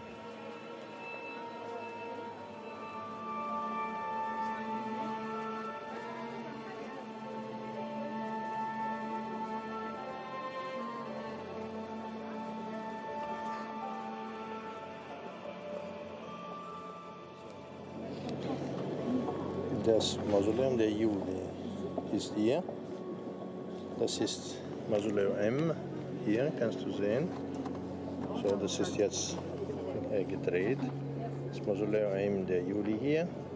Das ist also der Kopf da. Das Mausoleum der Juli ist hier. Und wenn das die neue Basilika ist, wie sie jetzt da steht, dann ist das Mausoleum der Juli exakt unter dem Altar. Also unter dem Altar, wo die Säulen da sind, die geschwungenen. Laut dieser Karte hier ist das Mausoleum der Juli genau. Wir haben nämlich auch im Vatikanischen Museum aufbewahrt eine Darstellung der Himmelfahrt des Divus Julius, des vergöttlichten Cäsars als Divus Julius, wo, wie man sieht, der Divus Julius auch auf Pferden, die in den Himmel steigt. Hier ist auch ein Rad zu erkennen wie dort. Die Pferde haben genau dieselbe Haltung. Die Struktur ist dieselbe. Das Rad, der Wagen, die Pferde, die Person hier. Und dass man hier ein christliches Bild sieht und dass so ein christliches Bild geworden ist, das hat schon an sich eine Bedeutung. Die Tatsache, dass dieses Bild exakt im Mittelpunkt von St. Peter steht darunter. Ich weiß nicht, ob es ein Zufall ist oder ob es eine Bedeutung hat. Jedenfalls, als sie die Basilika dort gebaut haben, wussten sie, dass das darunter war. Pedro, senti, quando scendete al Colosseo, prendete a piedi la via dei Fori Imperiali, vi tenete sulla sinistra. E è la prima entrata del foro qui a metà dei Fori Imperiali. Ecco perché ci incontriamo qua davanti al posto dove è stato bruciato Cesare, al tempio del Divo Giulio. Questo è il templo del Divo Giulio, esto de aquí. Pero quedó... Y este es el foro. Francesco, mira, Francesco. Il nostro gruppo. Volevo venire incontro, ma mi ha detto no, è meglio. Ángel. Júlio César. Y te falta Calpurnia. Calpurnia.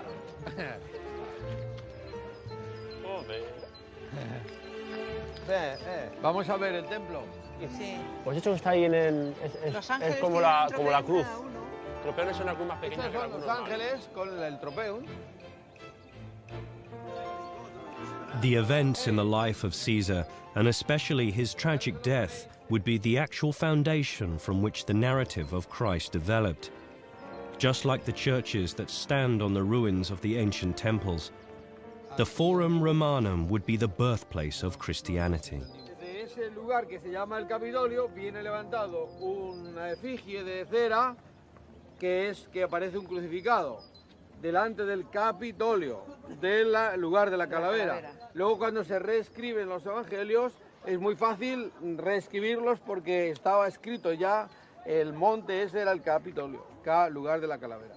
Por eso que filológicamente es muy fácil descubrir los lugares que se han utilizado. El asesinato en los evangelios aparece, en la pasión aparece que el arresto de Jesús cuando le cogen en el huerto, porque allí En el Teatro Pompeyo era una especie de huerto que estaba de frente, huerto o jardín que estaba de frente del teatro. Estaba al otro lado del teatro un jardín enorme que tenemos aquí, pero ya lo veremos en algún momento. Y entonces, ¿qué aparece? Pues como si lo han cogido en el huerto, pero en realidad ese es el asesinato. Conjurados. Conjurado. Conjurado. Yo soy jurado. Conjurado. Y conjurado. Esto es conjurado. Aquí también. Sí, también. Perfecto. César findet die Schuhe sein Mörder. Para que luego lo mate. Venga, sí, en el momento de eso tú enseguida, cuando ves, tú ves que tal, en el momento que digamos acción. The senator and officer Cassius Longinus stabs Caesar with a dagger. In Christian writings, it's the Roman centurion Longinus who pierces Christ with a lance. Some experts clearly interpret this earliest depiction as the application of a dagger thrust. Longinus, the soldier, has no spear, but has a dagger. Yeah. Why is that? Again, it's a while, I think, before you get the type of crucifixion which you expect in medieval art. It takes a while for it to develop. So at the beginning, you will find iconographic inconsistencies. It's a dagger, more or less, the movement of a dagger in the side. Well, I mean, except of course, what you do have is, you do have a breakage here. And you have what appears to be a breakage down here. So it is possible that there was more ivory there representing a spear rather than a dagger.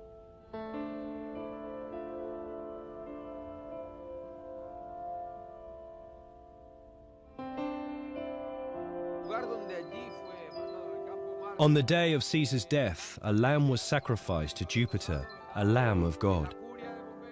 Furthermore, the nativity would originally derive from the Roman histories and would have happened in Rome.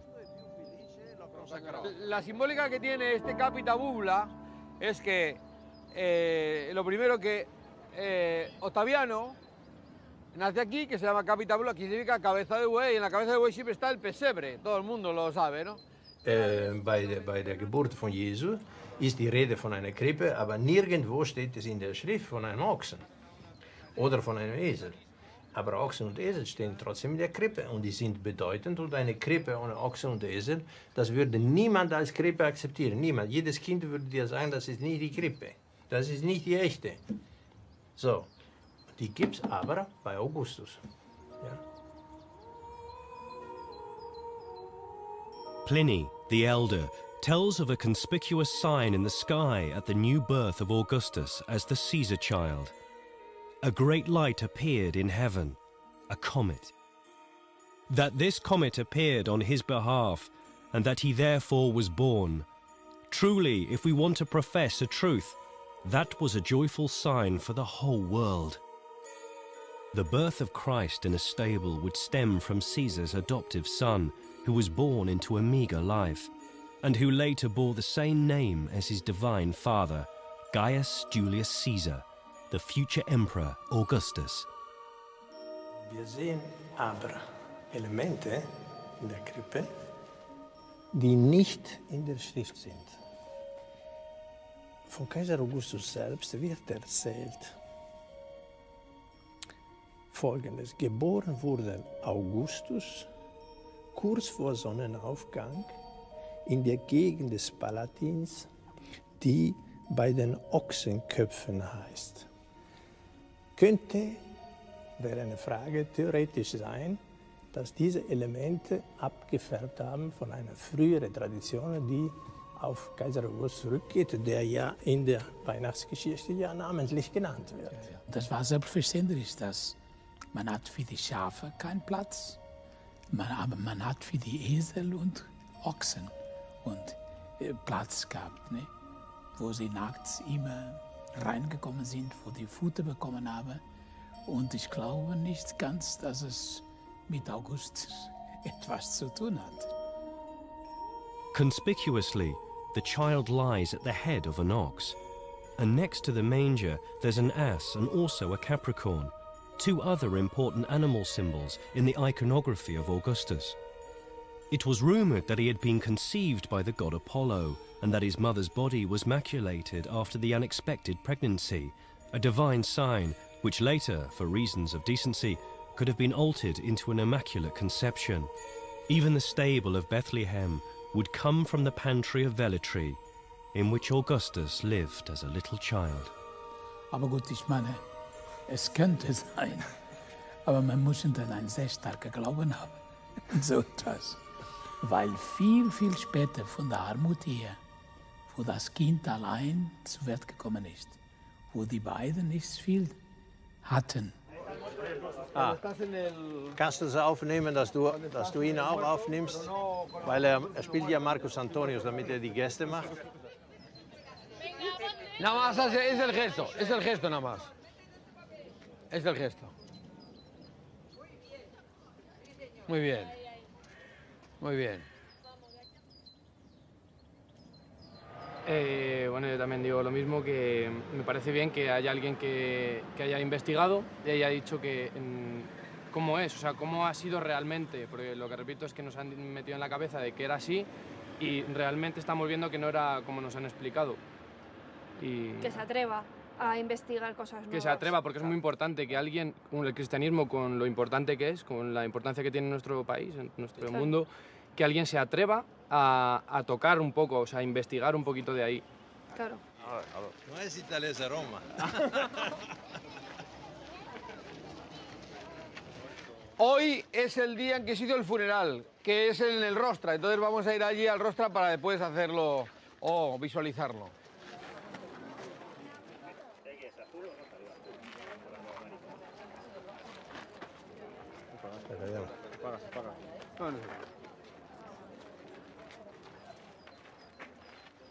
Sì, si appaga. Si appaga? Andiamo a farlo dentro. Si appaga, se no dopo non si accende più. Dentro. E accendi anche questo. Cuidado. María, cuidado. Bueno, allí mirad que pusieron una candela, una vela. Nosotros no podemos ponerla más que tal que aquí nada más, pero nos vale igual.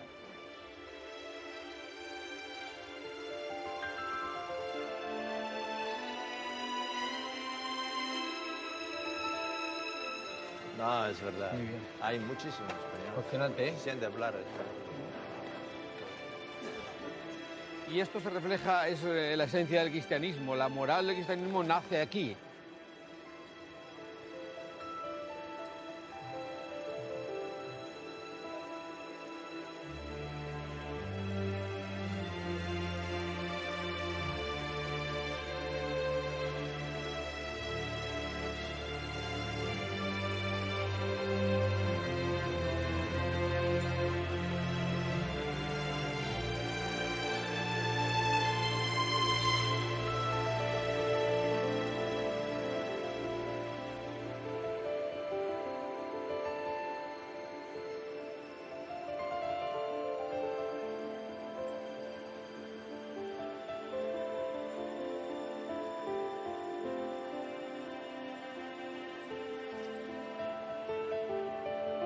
Pedro denkt, dass das, was wir untersuchen, rührt die Sphäre des Glaubens nicht, sondern wir vertiefen das Wissen über den Glauben.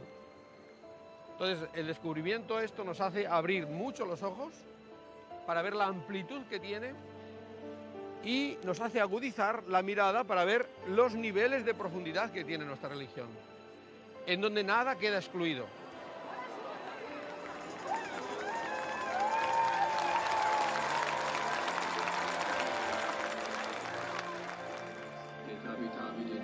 Ave Maria, gratia plena, Dominus tecum, benedicta tui mulieribus et benedictus fructus ventris tui, Iesus. Sancta Maria, Mater Dei, ora pro nobis peccatoribus, nunc et in hora mortis nostre. Amen. Ora pro nobis Sancta Dei Geni.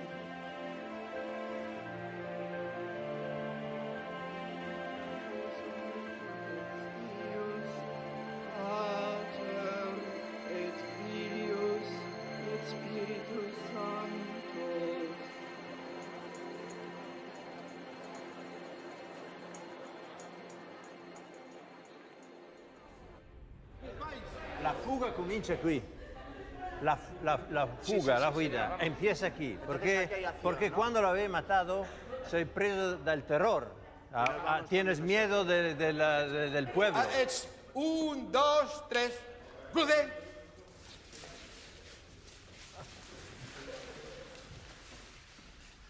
Ik ga nu een fragment draaien uit de Matthäus Passion. Matthäus Passion gaat dus over het lijden van Christus. O haupt vol bloed onze wonden. Denk aan Caesar die doorstoken wordt in zijn hoofd onder andere. Dat is gewoon een historisch feit. Nummer 22.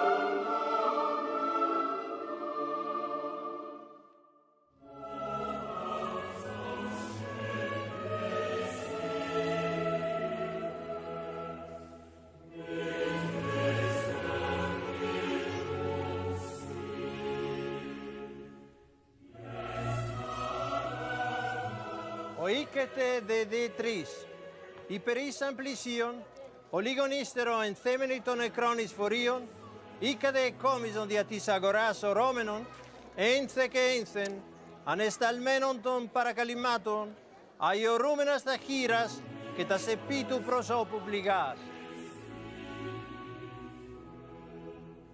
Cuando estaban cerca de casa, el llanto se hizo más grande.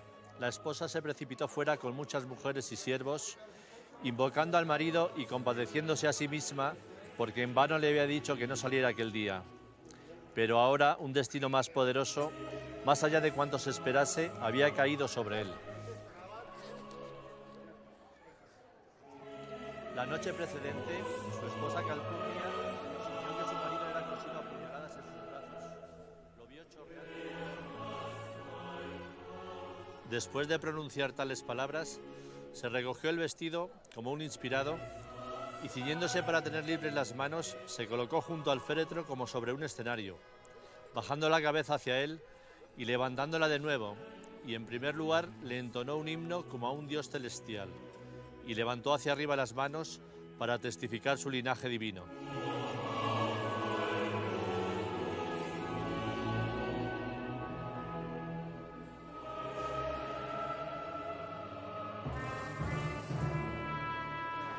Interludus cantata sunt quedam ad miseratione et invidiam cedis eius accomodata.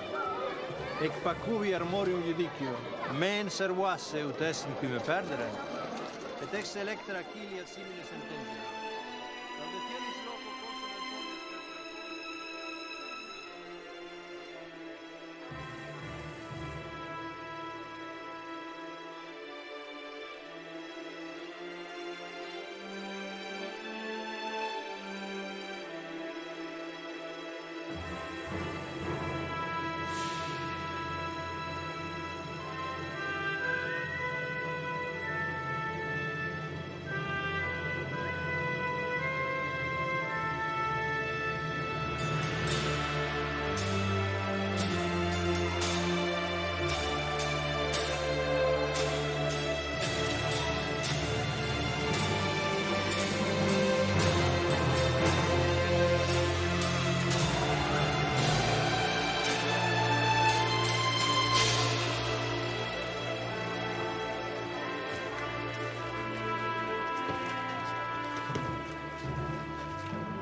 Jesuitenpater hat mir gesagt, macht ruhig diese Rekonstruktion. Und das ist nur eine Rekonstruktion, aber du wirst sehen, das bekommt einen liturgischen Charakter.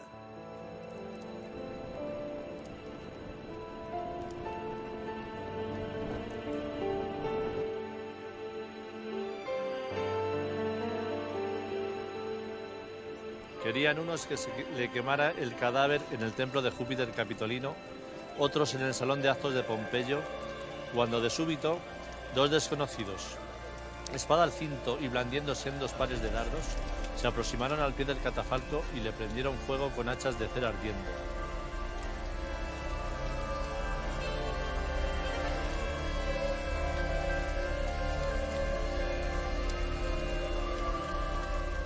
Vind je het dan beangstigend als het waar zou zijn? Nee, ik zie het ook niet als een bedreiging of zo. Nee. Dat helemaal niet. Want eigenlijk is het dat helemaal niet, een bedreiging. Nee. Gezien de boodschap, nee. hè? Ik zie het ook niet als bedreiging. Maar ja, ik zie het ook niet als waar.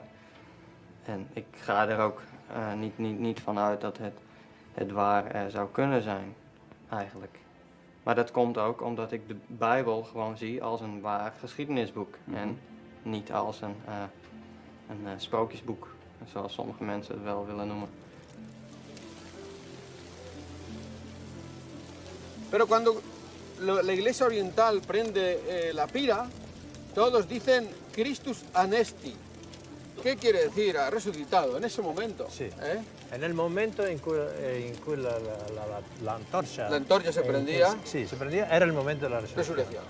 Y lo que hemos hecho es intentar recuperar, si es posible, si es verdad, si es visible, estos elementos del cristianismo que quedaron abandonados. Y hay que recuperarlos sin miedo, porque son nuestros, pertenecen a nuestra religión. La religión la hemos hecho los seres humanos.